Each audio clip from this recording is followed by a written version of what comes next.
शासनाने जिल्हा परिषद व पंचायत समितीमार्फत आपण इथं स्थापना केलेली आहे. त्याशिवाय आपल्याकडे हिरकणी कक्ष आहे. हिरकणी कक्षमध्ये ब्रेस्टफीडिंग महिलांशिवाय ॲडोलसंट गर्ल्स असतील किंवा इथे जे लहान मुलं आहेत त्यांना सेपरेट प्रायव्हेट रूम देण्याच्या संदर्भात आपण इथे सेवा प्रोव्हाइड करतो. त्यात खाद्यपदार्थ आहेत, मुलांना खेळण्याचे साहित्य आहे, शिवाय एमर्जन्सी जे स्नॅक्स आहेत ते पण दिलेले आहेत आणि मुलींसाठी वेंडिंग सॅनिटरी मशीन्स ठेवलेले आहेत. तर आपण ह्या संकल्पने केले की महिलांसाठी किती कम्फर्टेबल जावं हे वारीचा प्रवास. त्याच्यामुळे आपण हे सगळे इथं बरेचसे कॅम्प लावलेले आहेत. त्यात इमिडिएट मेडिकल चेकअप व्हावा काही त्रास झाले तर, आणि इलेक्ट्रिक फूट मसाजची पण आपण इथं हे केले तरतूद केलेली आहे.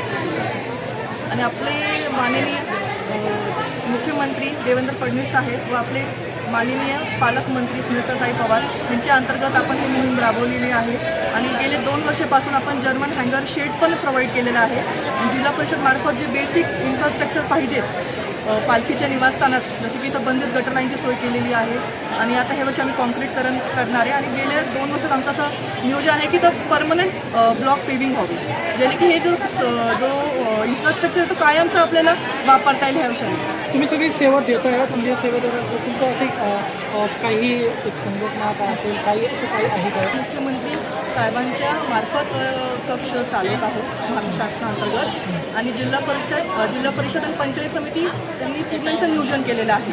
त्याच्यामध्ये फर्स्ट टाईम आपण इलेक्ट्रिक फूट मसाज 250च्या स्केलवर इथं आपण नियोजन केलेले आहे. वरवणमध्ये 2 जर्मन हँगर शेडमध्ये. आणि इथं नियोजन एकदम अतिउत्तम चाललेलं आहे. पाणीचे नियोजन खूप व्यवस्थित आहे आणि टॉयलेटचे पण हे वेळेस आपण अपग्रेड केले असतील. वारकऱ्यांनी अनुभव कसा व्यक्त केला? वारकरी खूप समाधानी आहेत आपल्या नियोजनाला.